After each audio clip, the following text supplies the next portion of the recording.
Hello दोस्तों, आप सभी का स्वागत है मेरे इस यूट्यूब चैनल पर। मेरा नाम है भीम सोनकर और कैरियर एकेडमी दल्ली राजरा के द्वारा एमसीक्यू ऑब्जेक्टिव टेस्ट प्रोग्राम चालू किया गया है और आज का दिनांक है 4 जून 2020। और आज का हमारा जो एमसीक्यू टेस्ट का जो टॉपिक है वो है आपका छत्तीसगढ़ के जलप्रपात। तो छत्तीसगढ़ के जलप्रपात से संबंधित जितने भी इम्पोर्टेंट जो डिटेल नोट्स हैं उसे हम आज इस वीडियो में विस्तार से देखेंगे। और हमारा ये जो एमसीक्यू जो मल्टीपल चॉइस क्वेश्चन है इसका जो ऑब्जेक्टिव टेस्ट जो होता है वो व्हाट्सएप के माध्यम से होता है। आपके पर्सनल नंबर पर ऑब्जेक्टिव क्वेश्चन भेजा जाएगा और आपको 1 मिनट का समय मिलेगा। उस 1 मिनट के अंदर आपको आंसर देना है, उसके बाद आपको तुरंत सही आंसर बता दिया जाएगा। और टेस्ट का जो समय है वो रात 10 बजे से 11 बजे के बीच टेस्ट होता है। इस एमसीक्यू ऑब्जेक्टिव टेस्ट के अंतर्गत आपको क्या क्या लाभ होगा और क्या क्या प्राप्त होगा, तो इसके अंतर्गत आपको उस टेस्ट के टॉपिक से संबंधित आपको डिटेल नोट्स प्रोवाइड कराया जाएगा, टॉपिक से संबंधित वीडियो प्रोवाइड कराया जाता है और टेस्ट होने के बाद आपको ऑब्जेक्टिव टेस्ट जो क्वेश्चन होंगे उसका पीडीएफ भी आपको प्रोवाइड कराया जाता है। तो जल्द से जल्द इस प्रोग्राम में जुड़िए और आप अपने एग्ज़ाम की तैयारी को बेहतर बनाइए। तो इस प्रोग्राम को ज्वाइन करने के लिए आप 9179549957 पर यस GK MCQ लिखकर मैसेज करें। और इस प्रोग्राम में जुड़ने का एक न्यूनतम फीस रखा गया है आपका 150 रुपये प्रति माह। तो 150 रुपये प्रति माह देकर आप इस प्रोग्राम में जुड़ सकते हैं। इस 150 रुपये को आप पेमेंट कैसे कर सकते हैं उसके लिए जो माध्यम है आपका ऑप्शन है, आप 8236007734 इस नंबर पर आप गूगल पे के माध्यम से या फ़ोन पे के माध्यम से आप पेमेंट कर सकते हैं। और पेमेंट करने के बाद उसका स्क्रीनशॉट लेकर भेजना होता है, जिसके माध्यम से आप इस प्रोग्राम में ज्वाइन हो जाएंगे। तो चलो देखते हैं आज का हमारा जो टॉपिक है वो है आपका छत्तीसगढ़ के जलप्रपात। तो छत्तीसगढ़ के जलप्रपात से देखते हैं आपको क्या क्या याद रखना है। तो स्टार्ट करते हैं हम।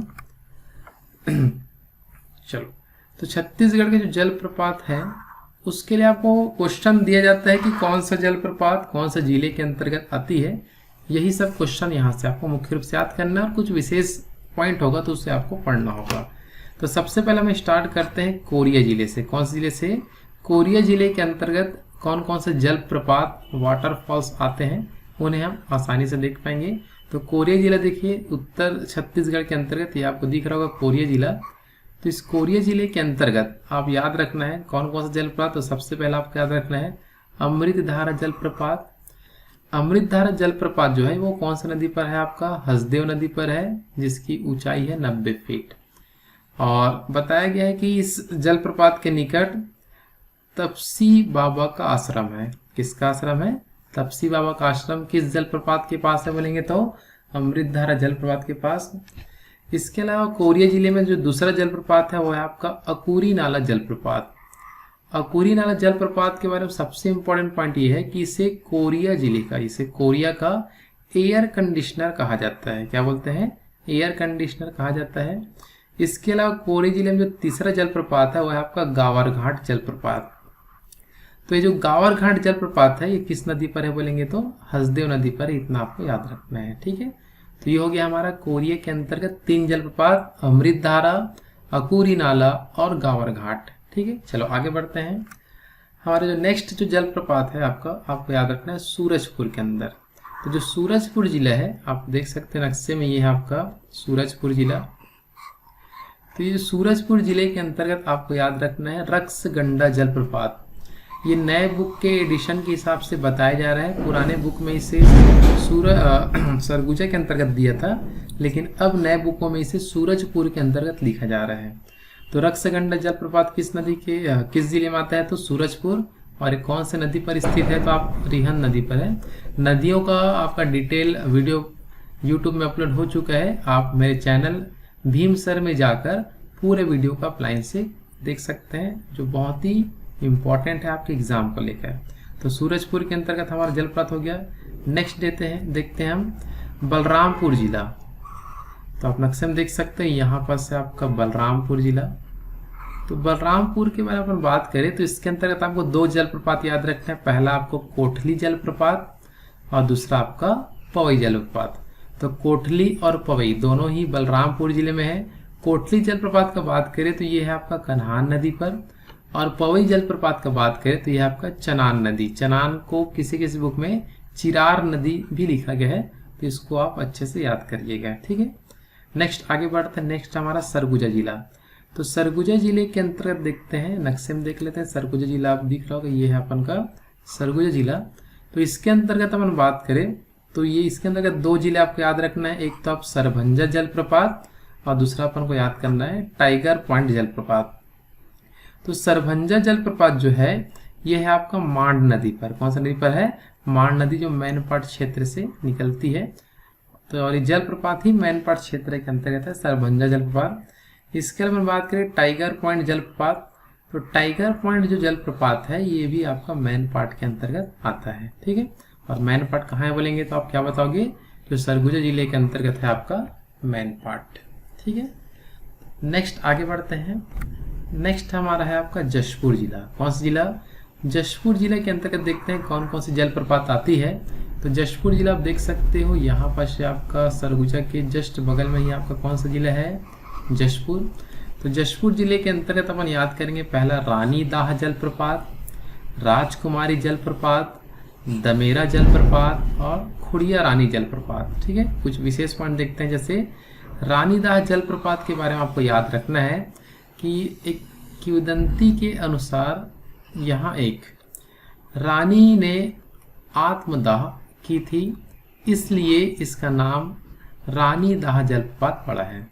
तो जो यहाँ की जो रानी थी वो यहाँ कूद कर आत्मदाह कर दी, जिसके कारण इसको क्या नाम दिया गया है?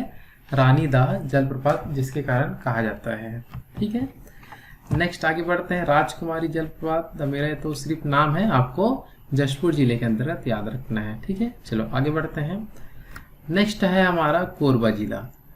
तो कोरबा जिला आप नक्शे में देख सकते हो, ये है हमारा कोरबा जिला।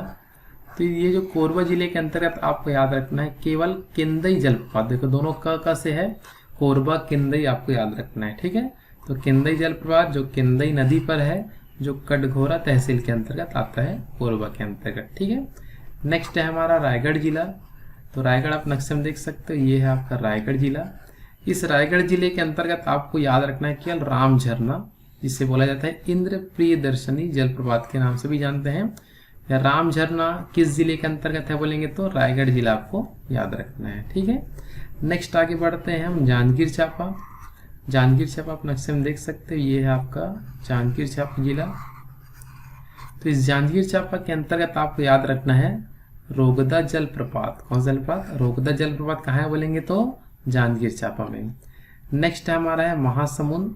आप नक्शे में देख सकते हो, ये है आपका महासमुंद जिला। तो ये जो महासमुंद के अंतर्गत आपको याद रखना है सात देवधारा जलप्रपात। कौन सा आपका? सात देवधारा जलप्रपात आपका किस जिले में बोलेंगे तो महासमुंद में। और किस नदी पर है तो बलमदेई नदी। कौन सा नदी पर है? बलमदेई नदी।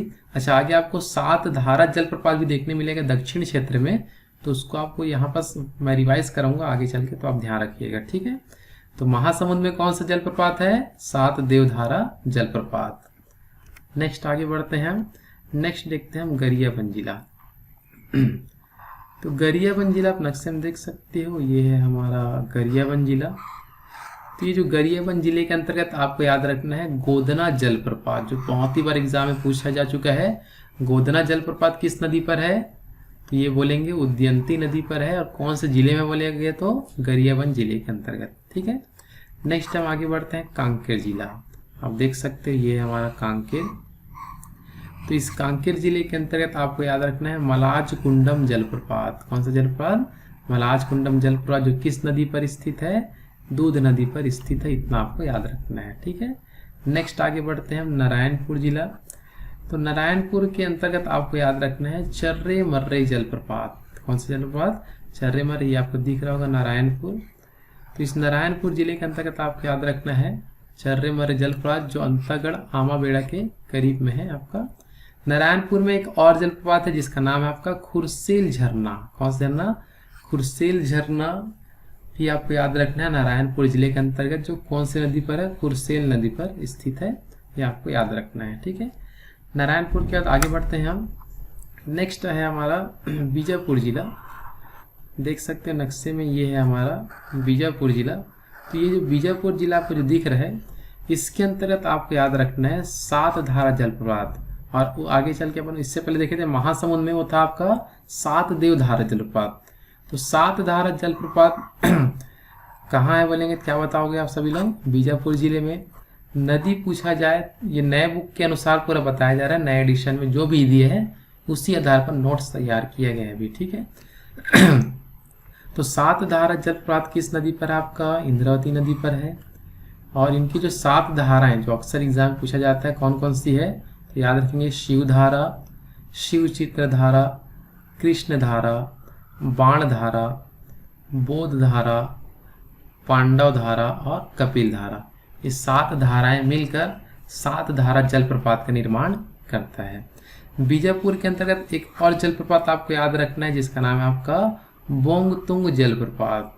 तो बोंगतुंग जलप्रपात किस नदी पर है, तो बोलेंगे कौन से जिले में आपका? बीजापुर जिले में।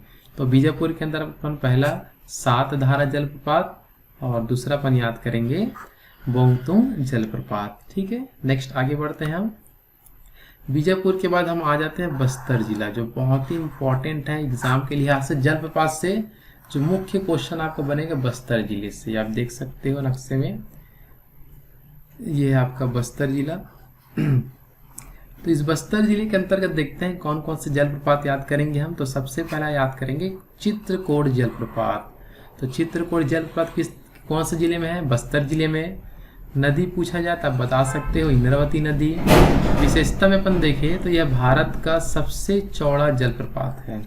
यह भारत का सबसे चौड़ा जलप्रपात है, जिसकी चौड़ाई है आपका 300 फीट। कितना फीट? 300 फीट ये क्या है आपका? चौड़ा है।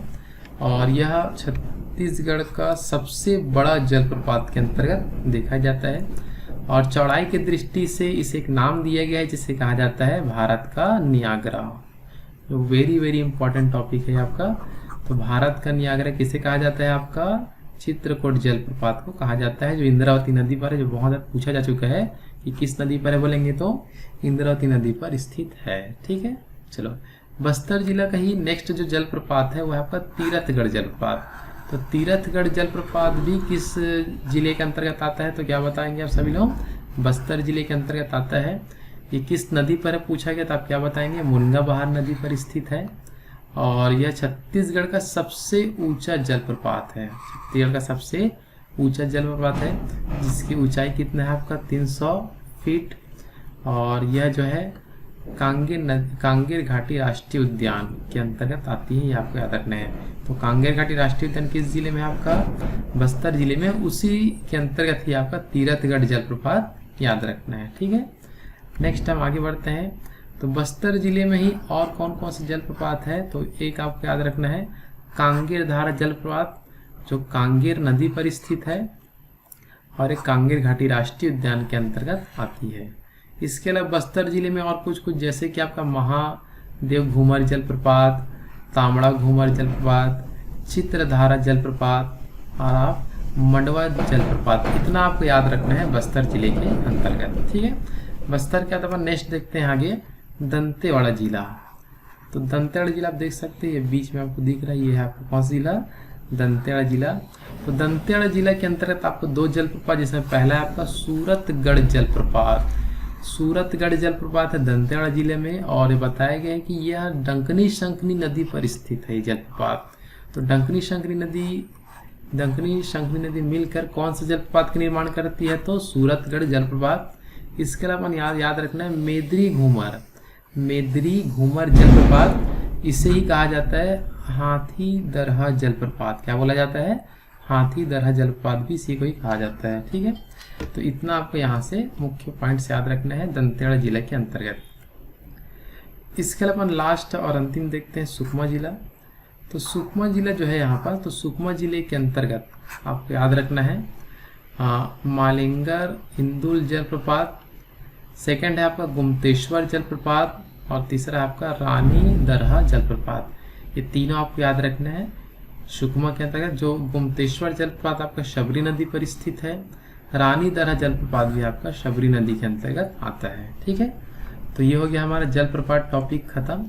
तो जलप्रपात में केवल आपको जिला और जिले के अंदर कौन कौन से जलप्रपात है इसको ही आपको मात्र याद रखना है। ठीक है, यदि आपको मेरा वीडियो पसंद है तो प्लीज़ इस वीडियो को लाइक, शेयर और सब्सक्राइब जरूर करें